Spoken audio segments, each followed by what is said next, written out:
Hello again, it's Jordan Peacock and Tyler from Sortilege, and tonight we're going to do a little bit of a debrief. I've been running my Invisible Sun campaign, and this most recent session was an interesting education for me in building out a meaningful structure in a very structureless environment. And what I mean by that is my party was traveling through the jungle for the whole session. And this isn't so much a, go have an encounter, fight these goblins, fight these, dragons, whatever. I was trying to make it as narratively interesting and as much of a plot force as what you get sometimes when you read The Lord of the Rings. And you get these rich landscapes, these evocative images, and then these moments that by themselves aren't much, but they kind of accumulate and they gather their own momentum. And I guess, Tyler, what are some of your associations? If you think of traveling through the forests or the jungles or the wilds stories, like which ones are told well, which ones resonate? Do you mean like what sort of stories have I read where they do that and they do it well or not? Yeah, stories that you've read or just other medium that have captured that idea well. Okay, well, like one of the first things I think of actually was a short scene in a Jim Butcher Dresden Files novel where the party, as it were, got magically transported to a jungle area not too far outside of a old historical site in Mexico. I think it was called Chichen Itza. And yeah, in order to make it from where they were to where they needed to go in time, like they couldn't. They couldn't. It was the jungle was too dense, too difficult to traverse. So what they did was the fairy who was with them. I say fairy. They don't much care to be called that. They prefer to be called she, S-I-D-H-E. She turned them all into dogs, and all of a sudden the jungle was no trouble anymore. They made ground like you wouldn't believe. One of them was already a dog. It was a food dog, and therefore more intelligent than your average human. But even so, they all get to the end of where they're going, and the food dog turns around and says, "Okay, very funny. Now change them back." But it was a way of essentially bypassing the difficulty altogether, because you couldn't have made it as you were. You needed the external help, or this was an insurmountable obstacle given the time constraints that you had. That's one of the first ones that comes to mind. It was really just almost like a side scene, but it was kind of fun. Yeah. I think have you ever run longer journeys in your campaigns? I've actually effectively started a long journey bit in the game that I'm running now. The last session, they started in woods, ended up in kind of like scrubland, almost quasi rocky desert sort of stuff. And over the course of it, they started by getting ambushed by a couple of lions, bypassed a fight with a couple of chimeras, which are kind of out in the open, and so they had the chance to go around. And since they were having a bit of a territory squaring off, they weren't immediately interested in charging the party. And then they ended up freeing a genie by accident. Well, not by accident. They definitely did it on purpose, but they accidentally let it out. Yeah. This old bent, broken, sand-blasted metal bottle in a bucket at the bottom of an old abandoned well. Of course, it was just a bottle, right? Like they poked at it and did stuff for like 20 minutes before they actually opened it. Nothing said it was magical, but they didn't cast Identify or anything like that, or detect magic, so they weren't sure. Really, it's their fault. Exactly. They open it up, and there's Earth Elemental Genie. It's kind of fun. That seems fair. I have an image somewhere here. I'll have to dig it up. I remember, I think the closest I've come to it previously was in the D&D game where I made my fantastic custom race. Do you want to about that? Oh, yeah. The Adakinya. Kind of a gorillafant, if I recall correctly. Mm-hmm. This was when I was trying to help you sort out how we could play this as a race before there was official stats for a player character centaur, which came later in like the Guildmaster's Guide to Ravnica. It was a little interesting to try to figure out ways to tweak it and make it work so that it didn't feel like the stats were overblown, so it didn't feel like the abilities were useless, trying to make things synergize. It was actually rather tricky. There you go. Yeah, with old Femi, if I'm not mistaken, right? Yep. What was it, Femi Babatunde or something like that? I think so. Yeah. So this was poached from a bunch of different areas, but totally. I loved the changing the setting a bit. So much of D&D characters have the presumption of cities and towns, and like maybe you're from like a really small hick town farming village, then you go to the big city, and then you go out adventuring, and then you come back. But the whole premise for this character was his culture lives in the jungle. He's never left the jungle. The whole concept of the broader civilizations is like, yeah, I'm peripherally aware that they exist, but they're kind of irrelevant to me and mine. And I remember going deep into some of that where, not using money in the traditional sense. And so trying to figure out, well, I can't use the standard mechanisms to buy cool equipment and do some of these things. So you and I kind of worked together, and you had a ritual that we underwent. And the Maquidal that he got was the outcome of the ritual, I believe. I think so. Like a rite of passage thing. Yeah. So I think one of the other things I loved the most about trying to run that game with Femi was the fact that he didn't speak common. We were working with a party where there was always like no shared language. Didn't share a language. It's like you shared a language with at least one other person, maybe two, but there was always someone you didn't share a language with. The things had to undergo 1 to 2 translations in order for everybody to understand what was going on. It was one of the best dynamics I've ever run, and I don't know if I'm ever going to encounter that again. It was so much fun. That's actually very relevant because in the previously on Invisible Sun, they have been traveling. So back in the Indigo Sun in Saturi, the city where they're all from, there was a huge war, and there's like districts that were basically laid waste to, and some of the ordnance was magical, and some of it was alive, and some of it still controls these ruined expanses. And so the characters had discovered one of these areas, a district called Gatesmith. They discovered a hate cyst and a demon that had basically taken control of the area. And they had been effectively shanghaied into dealing with the matter. And what they ended up... Yeah. I'll narrate for the... Carry on. Because you know some of this bit. So they got basically shanghaied into solving it. And they figured out that one of the things that would help deal with the hate cyst that had basically infested this portion of Gatesmith was a kind of thing called a rot fire. And a rot fire, it wasn't a heat fire, but it just devoured the living, particularly plants and things like that. But anything living, it would just burn through it. And they found out that existed on the Nightside of the Green Sun. And so they figured out a way to get there, and they did a lot of plans, and they realized that, okay, we're going to need fuel to transport this that isn't us. So they learned about a kind of kudzu-like super fast-growing vine that they could bring with them.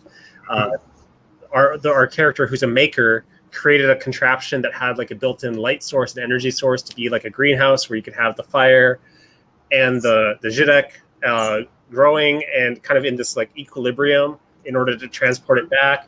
It like is a great plan. And they got through the Nightside of Blue, because that's en route to the Nightside of Green, without too many difficulties. Get to the Nightside of Green. There's a fairly steep price for entering a new sun. You have to meet the warden of that sun. You have to pay their toll, effectively. And Demogan was the head of Nightside Green, and Demogan demanded a sacrifice. And I left what that meant a little vague, but they pretty much all paid in blood. And in some form or other. In some form or other. So at the end of the previous session, our apostate who had been possessed gave up the book that had been possessing her and was basically cured of her possession by offering it as a sacrifice to Demagan. Our Weaver, it's a sacrifice. Yeah, our Weaver met somebody at a party who had basically had a kink for trying out this whole destruction thing, you know, kind of like let's take S&M all the way. And so they came along willingly and basically paid for her behalf. But then there was two others, and one of them didn't pay that session. We'll come to that. But the Maker brought somebody with. The Maker had the ability to host ghosts and spirits inside of his body, and he brought a spirit named Remy over with him. And hadn't really figured out, like, how am I going to pay? Do I have to pay for myself and Remy? Like, what's going on?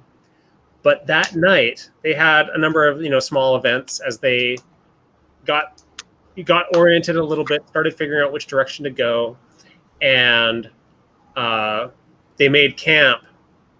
And when everybody woke up the next morning, this character, the Maker, was completely consumed by fungi. Very, very dead. Now, I don't just kill player characters willy-nilly. This one was delicious because months ago, I mean, back in like February, he had paid for a secret, and the secret that I gave him was Spirit Link. Name another player. Yeah. When you die, you can communicate with that other player. Yes. So he has the watch. Everybody else is asleep. And I messaged him privately during the session. I say, look, if you're amenable as a player, I'm going to kill your character, and then you'll be a ghost, and we'll do things from there. And he was all in. He's like, oh, that is fantastic. I am all for interestingness in games, which I'm very fortunate with my group. Totally. They lean hard into the interestingness. So yeah, so we ended our session basically with the horror of waking up and finding out that one of our party members is dead, and one of the party members can hear him, but only one.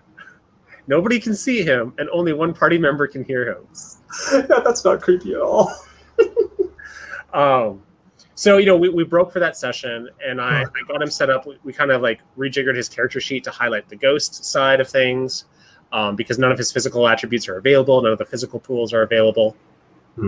And so then we met, and the thing that I had to set up was, okay, you're getting from point A, which is this camp, to point B, which is like wherever you find this rot fire.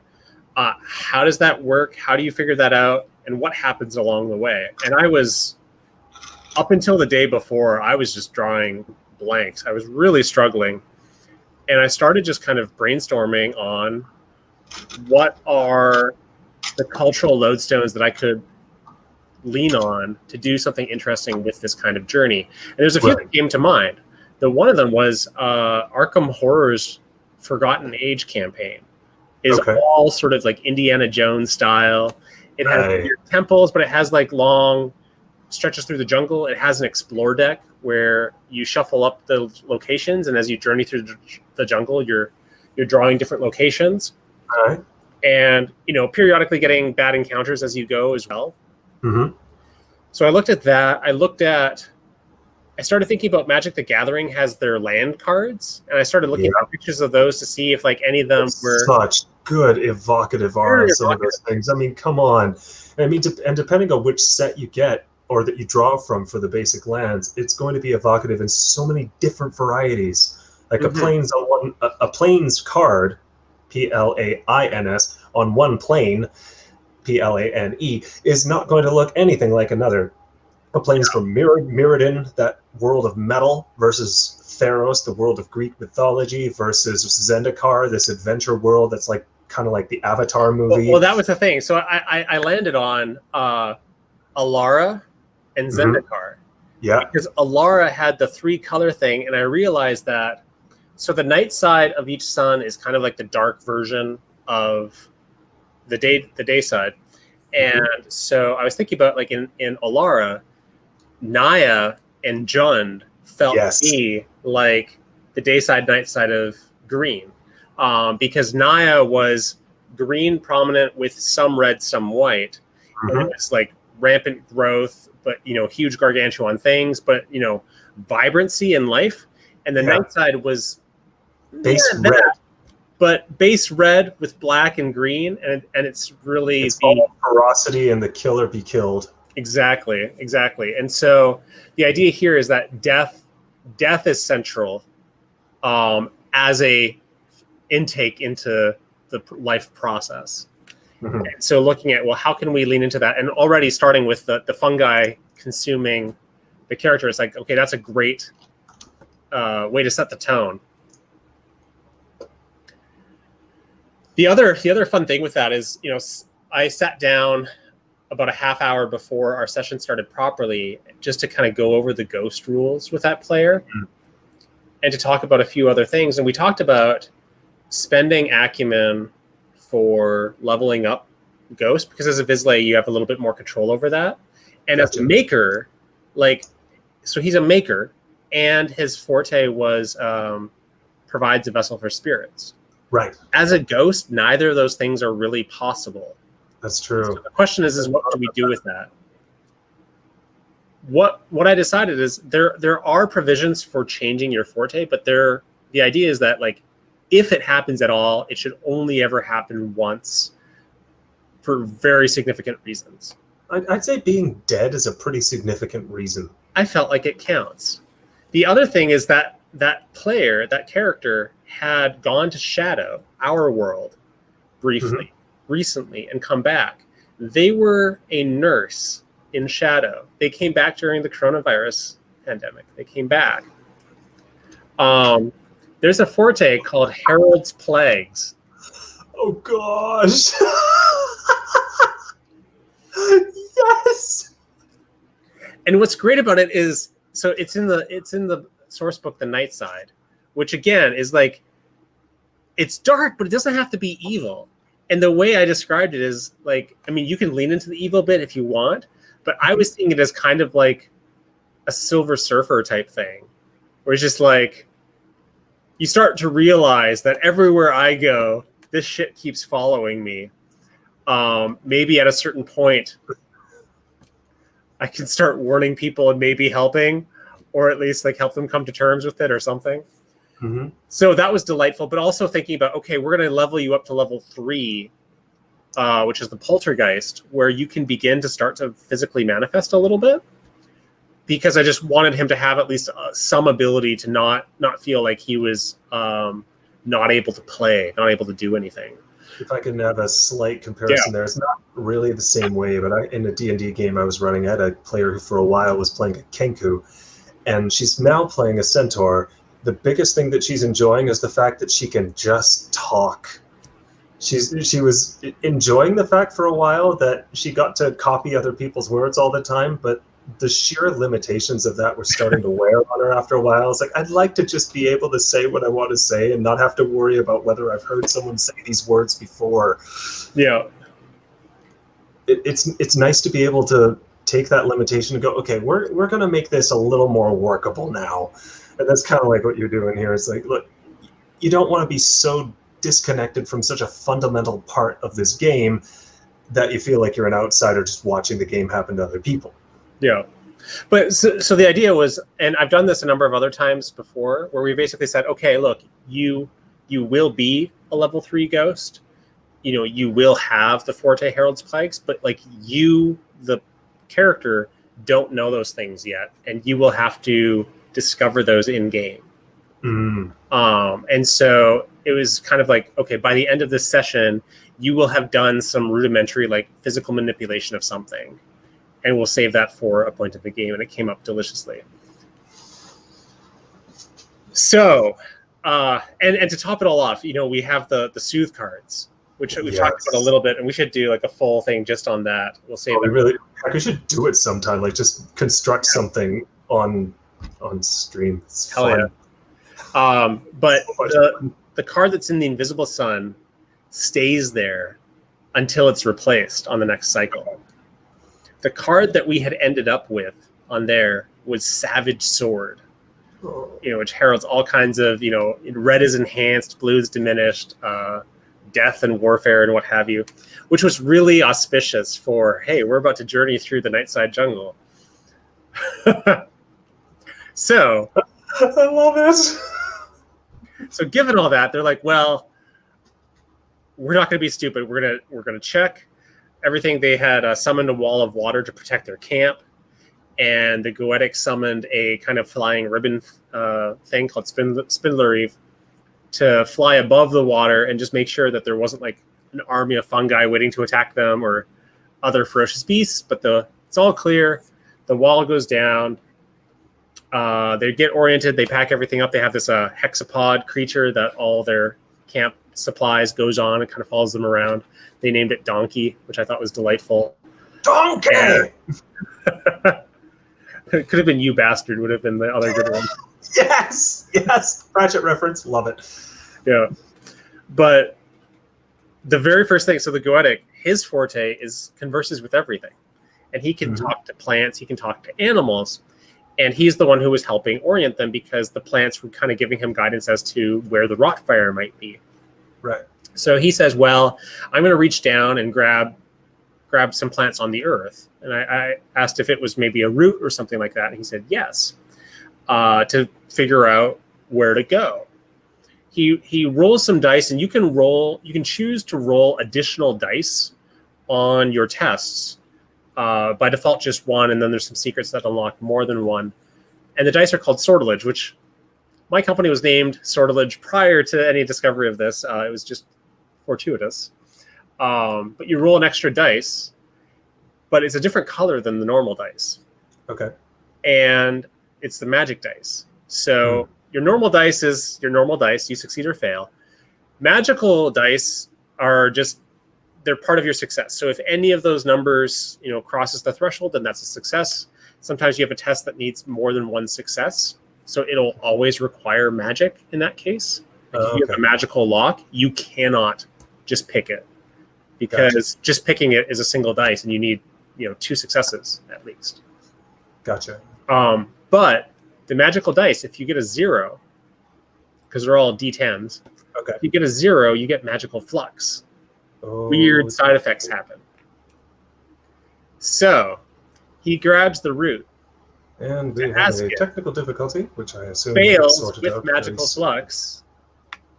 And I had already, so one of my ideas that I've kind of been sitting with, and I hadn't really figured out how to implement it, was I'm like, I want to do something with rhizomes and roots.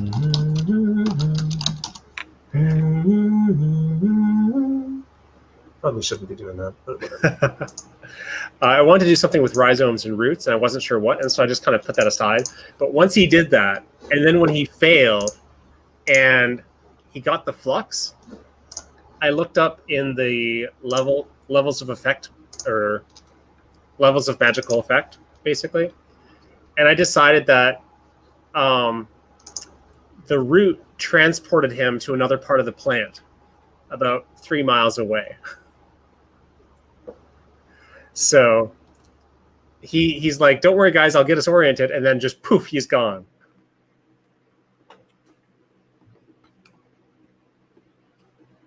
I think you lost connection there.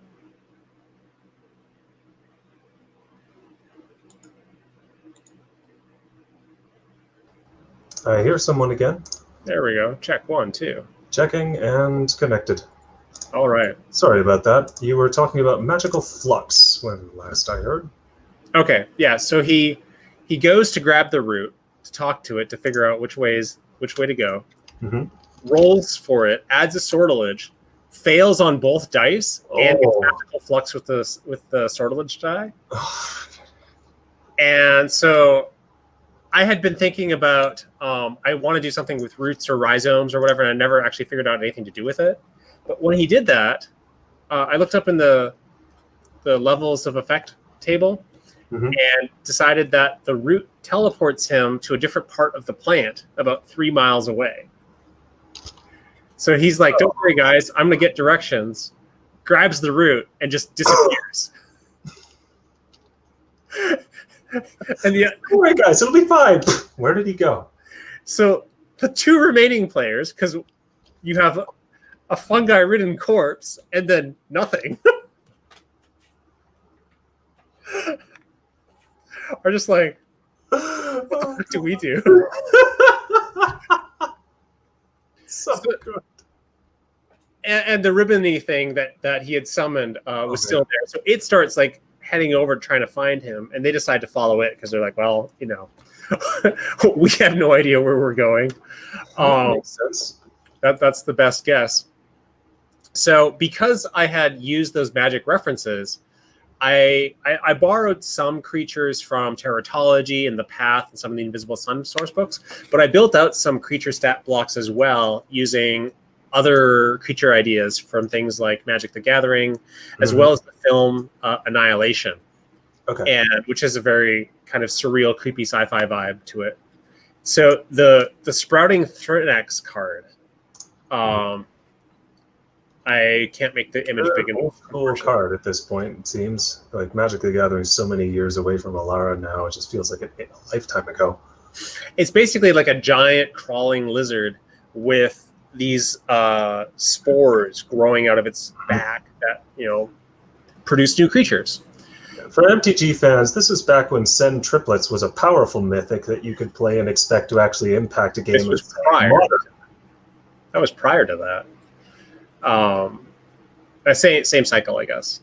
It's part of the three sets. I don't remember which one the Send Triplets came from off the top of my head. They were Alara Reborn, I think. Okay. So I had a sleeping Thrynax that they had to pass, and so it was just like they had to notice it. They had to sneak past. Well, of course, they notice it, fail miserably. The poor apostate trips, like stumbles over Donkey's leg, lands in the mud. The mud splashes over onto the Thrynax's face, waking it up. Yep. The Weaver is like, oh no, I need to distract it so that she can get away. She decides to jump on its tail and like vault over it and run for it, which of course also fails. Trips on the tail, lands on its back, and releases all the little tiny creatures.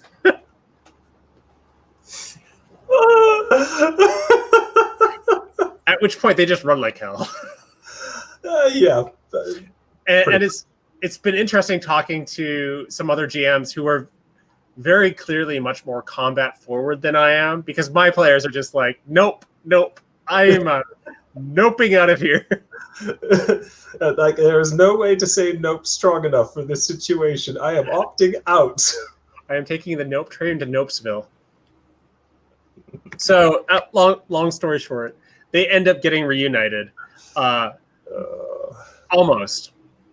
The one who died is still back at the campsite, decides to try to go back into his body.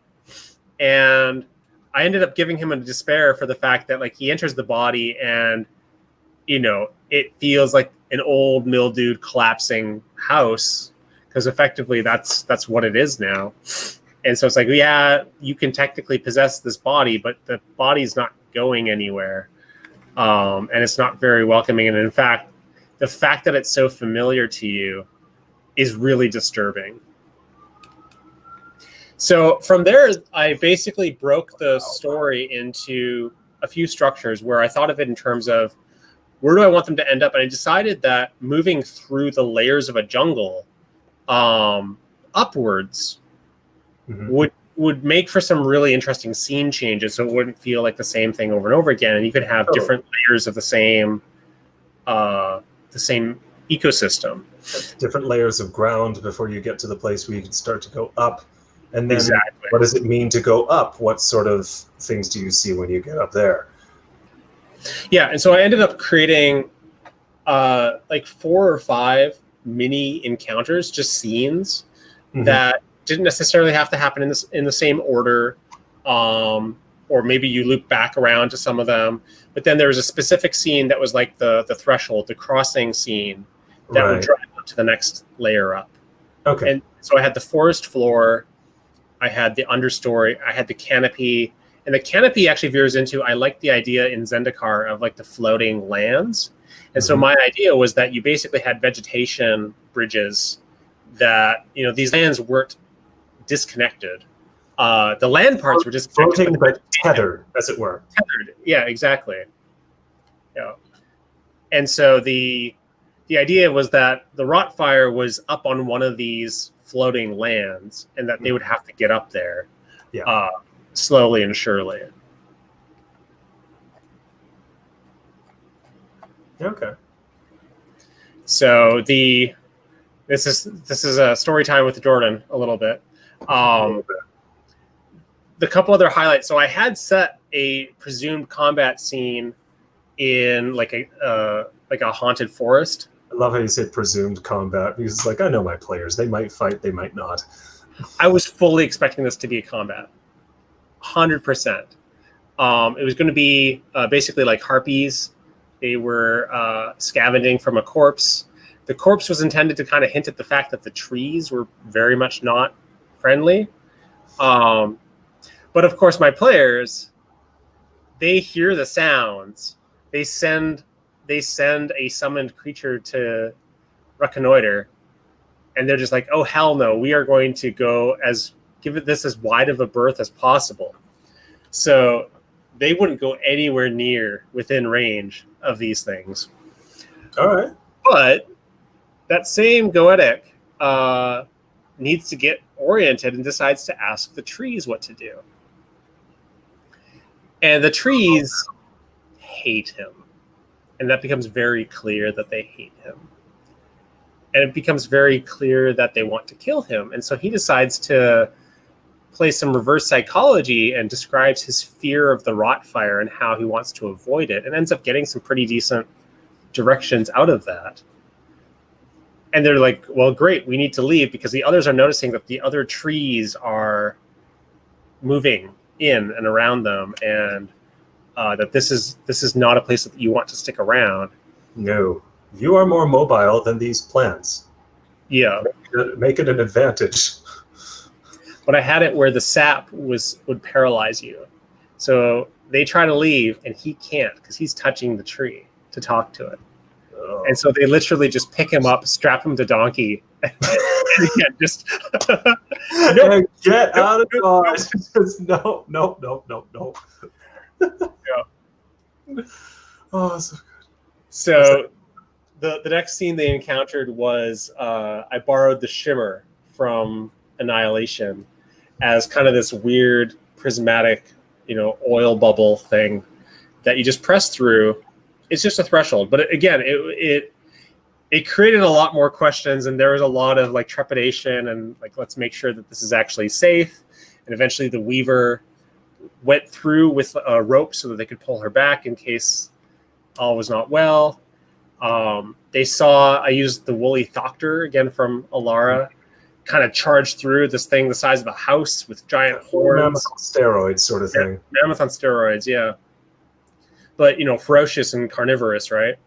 And clearing a path for them that they're like, nope, we will follow the plant's direction. We're not going to go the easy route. That seems like a trap, which, I hadn't, none of this was, super well defined. I had a bunch of loose pieces that I was kind of fitting in based off of where they were trying to go. That's such a DM thing to do. Like, you've got a basic idea of these are the elements I want to use. How exactly am I going to put them together? Well, look, you've got to take your input from the players at some point, because ultimately there's some things that you really want to use. Mm-hmm. And there's other things that you look at and go, I don't need to use this. And your players almost provide you with a decent amount of the direction for when and where to place things. You see what's going on and how it's going on. You go, okay, they're acting in this way. That makes this no longer a plausible option to put in front of them.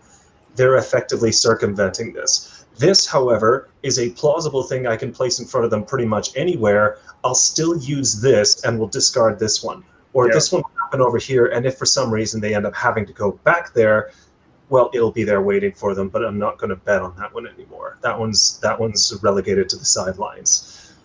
Exactly. Yeah. Yeah. So, and another one of those things that kind of fell into that territory. So this was the threshold scene for me.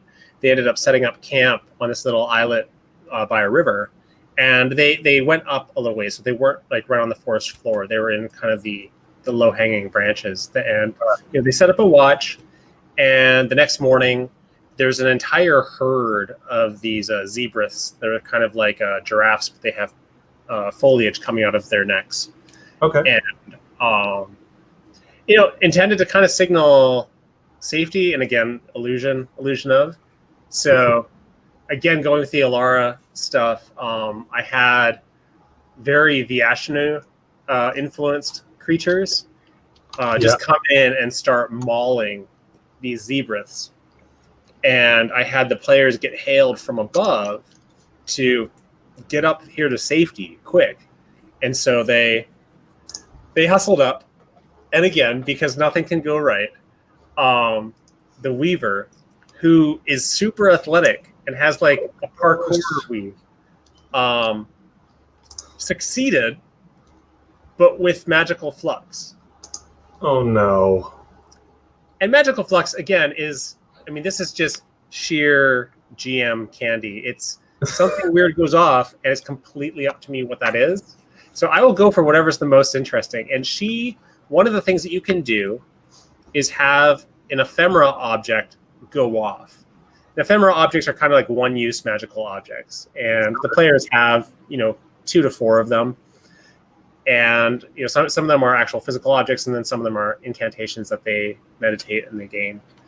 She had one called "What Lies Beneath the Leaves is Life." And when this object is activated, all seeds burst.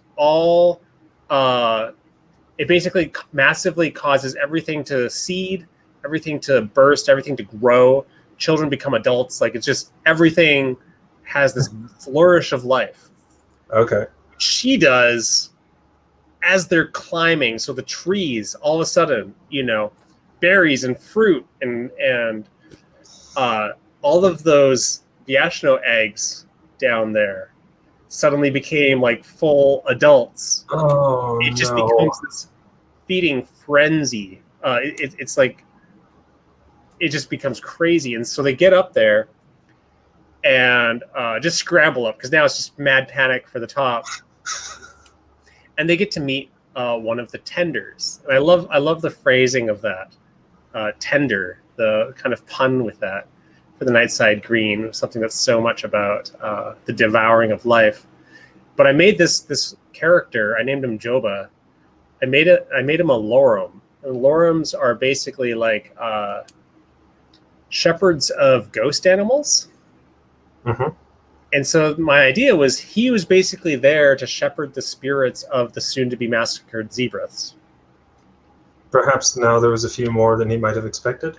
Now there's a few more that might have been expected, but he was able to kind of give them some guidance and encouragement and things like that, and it worked out pretty well.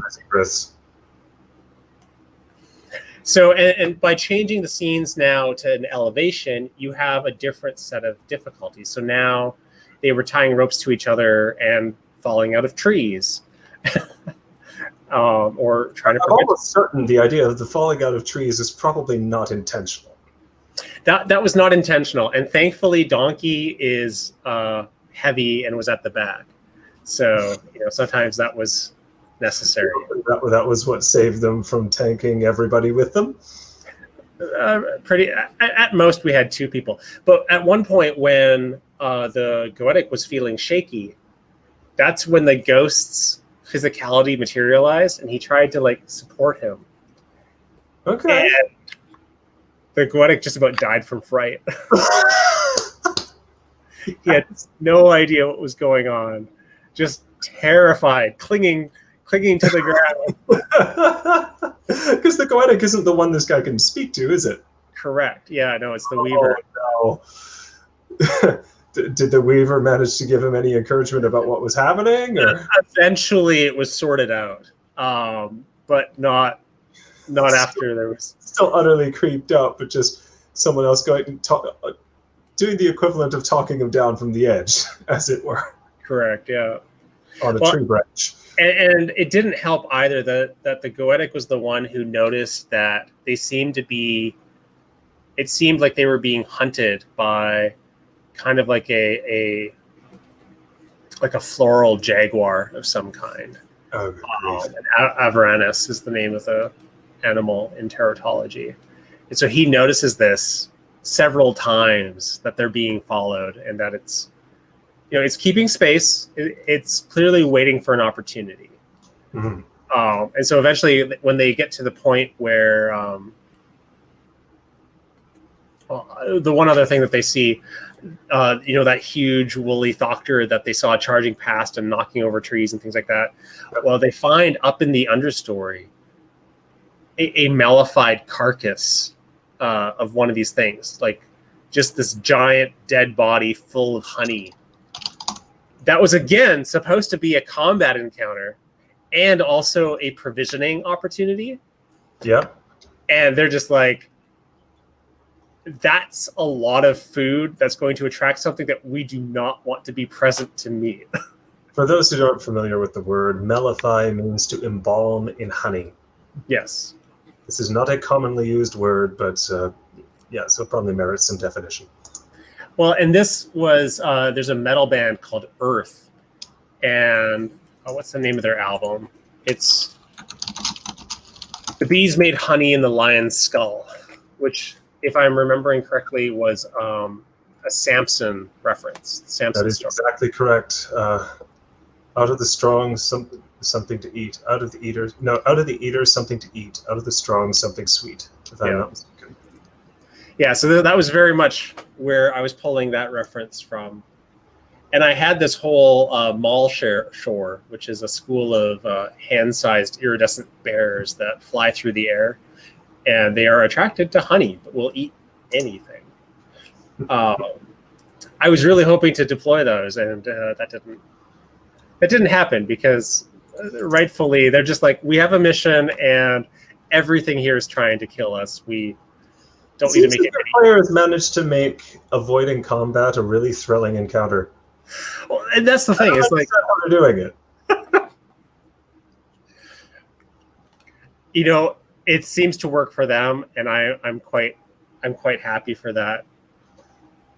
But that doesn't mean I won't let them get off scot-free. So they get to the point where that mesh, that vegetation starts to stretch out into the sky, and you effectively have like a rope bridge equivalent of vines and other things that are large enough to traverse. And again, they're noticing the following Avaranus. Mm-hmm. And so the apostate summons that water wall to basically block, guard their flank for them. The poor weaver reaches out onto the vine and gets bitten by a flying snake and poisoned. So they try to take care of her, and then eventually are able to travel up into the canopy and into the flying kind of floating lands area. Yeah. And so I was really planning for that Avaranus to get up and get past them, but the water wall, technically maybe it could get through, but I felt like that was a fairly solid defense, and I felt okay with just saying, well, we'll give them that one. We'll throw something else their way instead. Like the preemptive defense on this one is going to be sufficient. Yeah. Yeah. So, again, score another one for avoiding combat encounters, right? Yeah, that's 3, 4, something like that for one session. Yeah. It's pretty impressive. Pretty impressive, yeah. So the last, really major one that they hit was, they're going around on this floating land, and then they see the sky turn just dark. And there's a swarm of flying black armored centipedes that are just devouring everything, and it's coming at them really, really fast. And it's like the sandstorms that you and I encountered in Kuwait, where you just hunker down. It's brown on the horizon, and when it sweeps over, it's like, okay, we'll clean later. Yeah, everything's getting covered in dust, and there's nothing we can do about it. So just wait for that to go past, and then we'll deal with the grit. Well, our clever weaver wove a spell, a brand new spell. We decided to call it Gale, to protect everyone, which was basically she currently has 3 threads, 3 aggregates that she can utilize. So wind, challenge, and freedom. So she took wind and challenge to take the threads weather and obstacle. Okay. And made Gale. And basically, we looked at the level of effect, and I think for a level 6 effect, I think was what we ended up doing it at. It would have been able to do an ongoing effect of 600 to 700 pounds of force. And so the idea was this wind is just like pushing forward on an ongoing sustained basis as long as the spell doesn't deplete. And so the storm basically goes around them. Huh. Which, you know. So got this nice little eye of the centipede storm. Exactly. So, you know, they basically hunker down for 15 minutes, and the storm passes. The land is pretty stripped, but they're safe. And I'm just like, wow, that's the kind of solution and thinking I love to see. Yeah, that's the whole moment where you just go, exactly. Well done. So, you know, we basically end up hitting kind of a not a letdown, but just, you know, it's a much more sedate point now. I have them meet Lucerin, who's an NPC that they had met once very briefly way back. And, you know, just planting some character things because I want to do more with Lucerin and the Apostate. Right. And Lucerin references the fact that the Apostate is a veteran, which isn't something that was really known. It's not even known to that character yet, because this is a past life or possibly even an alternate life. Right. But Lucerin gives her a little button that implies a kind of special membership. And then Lucerin is also able to guide them to the Rot Fire, which is nearby. Yep. And they sit down and have like a meal together. And the ghost notices that Lucerin actually has 2 spirits, not 1. That she's like a fusion of 2 individuals, which I have some plot things to go from. So, you know, lots of little seeds for reveals that'll happen later on in the plot. So they end up, you know, camping for the night, chilling out, heading to the Rot Fire, and, you know, Lucerin has to leave because she's got this other thing that she's doing. Mm-hmm. But at this point, it's just a fairly simple puzzle type thing, and some, you know, I tried to make the tests a little tricky. They didn't succeed on the first or second try with obtaining it. The Goetic had to figure out how to use his multiphasic compass to. The compass has 2 extra cardinal directions. So there's north, south, east, west, and stam and ren. Yeah. And so in order to successfully extract the stuff, they had to move renward and then grab the stuff. And so they were able to figure that out eventually. And we basically wrapped it up really nicely with they have everything in the container that the maker was able to do. The maker was able to manipulate the controls of the container using the newfound ability to manifest temporarily. Mm-hmm. And then the Goetic, who still had not paid his debt to the warden, summoned and sacrificed an angel as payment, which raised some eyebrows. And so, yeah, we're teed up for next session they're going to head to the blue and then back to indigo, and they're going to deal with this hate cyst. But that's a very, very detailed, and I won't go into that level of detail for most things, but this one was one where I think the type of preparation. Oh yeah, go ahead. I'm just saying, this is how travel got made interesting in this session, essentially. Yeah, and I feel like it worked out well, and I feel like I feel like the running away was also narratively interesting. They made like Monty Python. Yeah, well, and fail forward. Like, have Yeah. people fail, but do interesting things with the failures. Yes. Yes. It's a wonderful thing to do it that way. I feel like the most demoralizing thing is if you're just kind of like stuck, like nothing happens. Like even when at the end, I think the closest I had to it was I had 2 separate tests, one for obtaining the Rotfire and one for obtaining the Zhidek. Yep. And you had to succeed on both tests in the same attempt, or else it didn't work, right? If you got the Rotfire but not the fuel, the fire went out. Yeah. If you got the fuel but not the Rotfire, now it's growing everywhere. You can't control it, and you need to like throw it back into the fire to deal with it. Yeah. But like, if there's one thing I know I wish was a little easier to handle in D&D, it's this idea of failure, but there is now something that the failure has caused to happen that allows for tension to increase, but it's not a complete failure. Mm-hmm. Like, so either you fail. I mean, there's ways to do that in D&D, but there's basically no support structure for it. Exactly. It's something that you have to learn on the fly or get good advice from other people who've learned how to do it on the fly. Like, there's no mechanics that support it. The D20s roll a success or a failure. In very few circumstances, you get interesting bits where if you fail by X or more, there's a different effect or an additional effect to what would normally happen if you fail against this one type of test. A Bodak, for instance, as a creature is a good example. There's an effect when you fail a Constitution save, I think it was, might be Wisdom, I forget.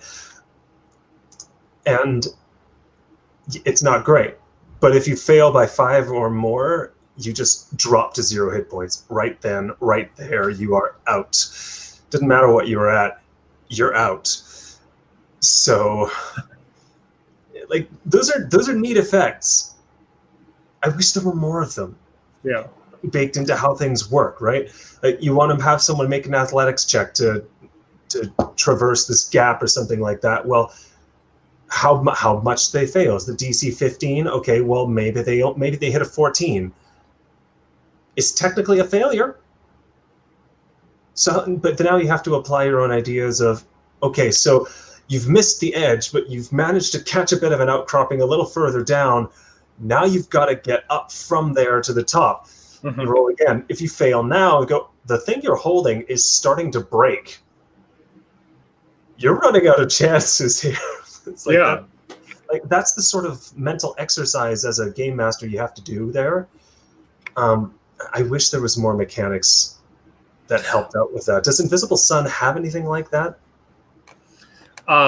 With regards to the idea of maybe in some ways the magical flux you were talking about is a way to help describe this, because when the magical flux happens, yeah, you could fail, and then flux happens, and it could be anything. It could be flux that makes it worse. It could be flux that makes it better. It could be flux that just comes into the field and makes you go, huh? Or yeah, I have totally done both. So like, there was an encounter with a demon that they were trying to escape from, and there was magical flux involved in the escape attempt. Mm-hmm. That basically summoned an entity temporarily that basically functioned as a distraction to help them get away.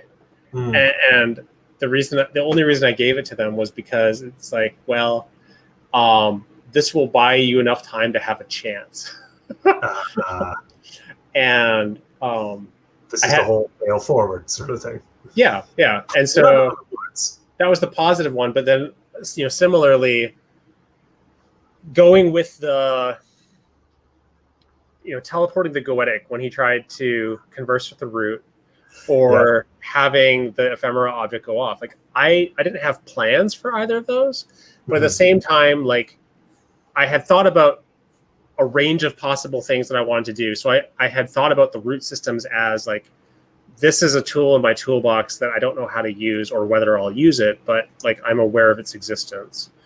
And similarly, the Weaver's ephemera, you know, I try to familiarize myself with what my players' characters have and what their abilities are, so that you can lean into those things and go, oh, you have this ability or you have this item. Like at one point, so when they were running away from the Thrinax, here's an example of a success but penalized, because the Weaver didn't quite succeed, and so the Thrinax, like, you know, clawed at her. She got away, but I'm like, you lose a few items from your equipment inventory, and you don't know what they are just yet. Yeah, like at some point you'll think to check, and at that point I'll tell you what they are. So it was a rough night's sleep without a sleeping bag, and there's a couple other things that went missing. Well, you know, better to lose a sleeping bag than have to sleep forever. Yeah, I think the other thing for me, just takeaways from the design for this, one of them is I realized that mood boards are awesome. Like just sitting down and thinking, what are the cultural touchstones or the aesthetics, you know, paintings or songs or images that you find or other things that you're like, this is really evocative to me and this gives me the vibe that I'm going for. So helpful.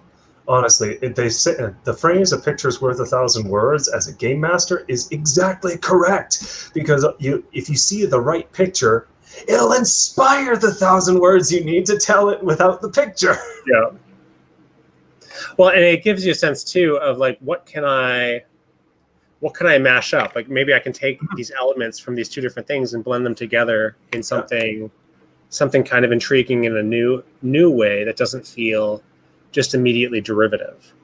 Yeah. And I think part of that, you know, one of the things I like about the surreality of the Invisible Sun universe is the fact that you can juxtapose some very different things. My family and I have been watching Firefly. I've seen it before, but the rest of them haven't. Okay. And I was noticing that tonally, how I run this campaign is very, very similar to that series, because you will have, you know, westerns and space operas and heists and, you know, horror and like these very, very different genre framings and aesthetics. But you're all of them at some point or other. Yeah, but you're fitting them in this lens of, I have this pool of characters, I have this general structure that I'm playing in, and I can bend and contort it in all kinds of ways to emphasize one or another element, because I have this entire palette in front of me.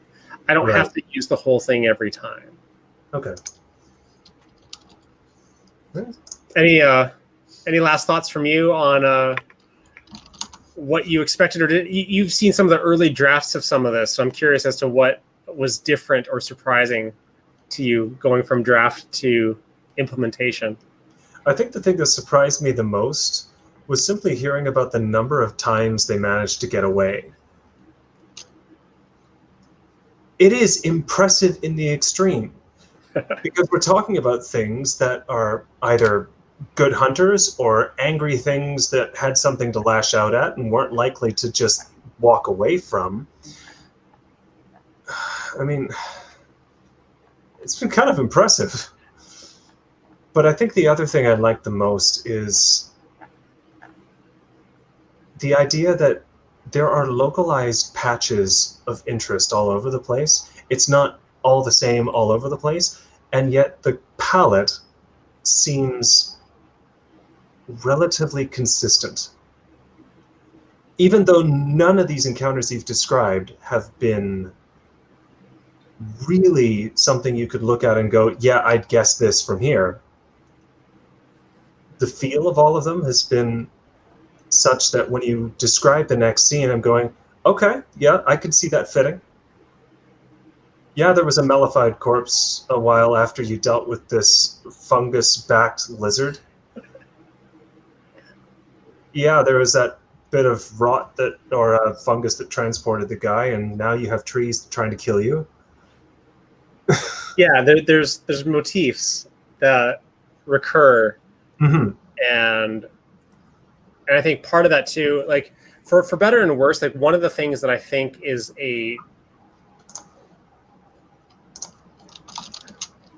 I think it's more problem than benefit, but there's values either way. Is by having the colored suns so distinct.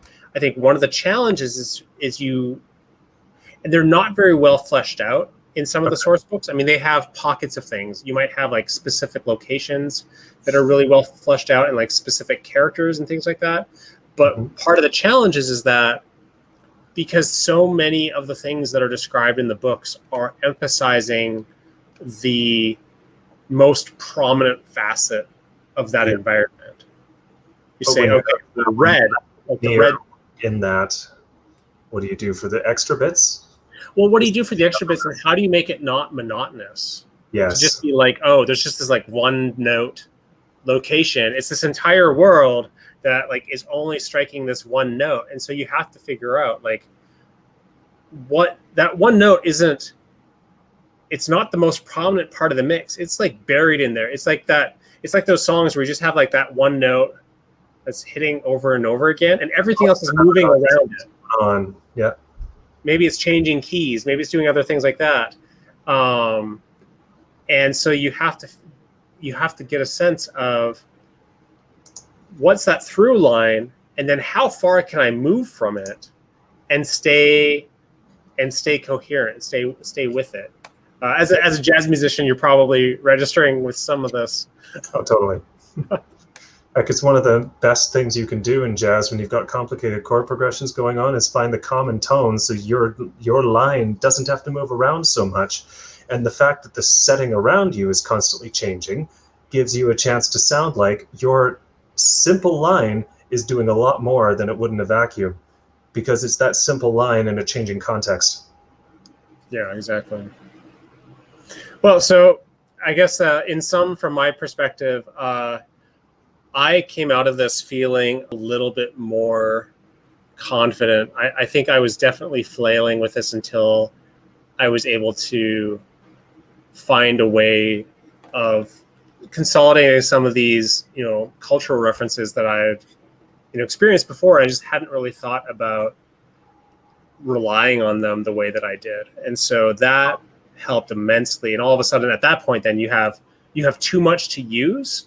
And you have to figure out like which of this stuff goes well together and which of this stuff will help serve the specific story elements that I want to see forwarded. Yeah, that makes total sense to me. Well, I'm going to end this off. Do you have any last words that you want to say? Otherwise, I'll sign us off. Don't talk to the fungus. Exactly. Well, have good advice. Have a good night. You and I will stick around, but I'm going to end the broadcast here. All right.